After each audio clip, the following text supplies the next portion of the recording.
So this is more continuing the story about how I found Islam. So again, I've been married now to a Muslim. Studying about Islam. I'm actually pregnant with our first child, and I knew that I wanted to raise that child as a Muslim, just because I didn't want to raise the child as a Christian. I just knew the child was not going to be raised Christian, so I thought, oh well, child's going to be Muslim. And I thought to myself, well, I need to learn about Islam because I'm going to teach this child this religion.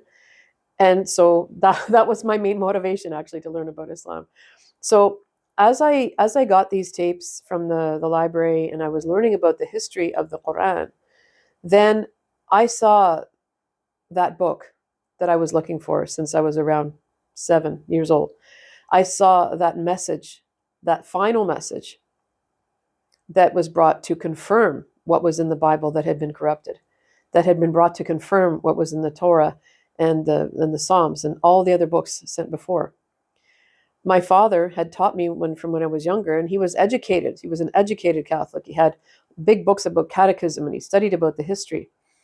And him and my mother, they would actually skip over reading certain verses when they would read through the Bible because they identified those as being um, very sexist or racist or just in conflict with other parts of the Bible, and they would skip certain parts. And when I asked my father about that, he said, well, the history of this book means that people have been writing into it, right? Men and women, anybody who's been in contact with the book and had their own agenda or their own opinions and their own ideas would remove parts and add other parts. So we don't know for sure which part of the book exists. And that's when I said from the previous video, I started thinking, well, then there must be another book. And so I was entirely convinced about the Quran being that book.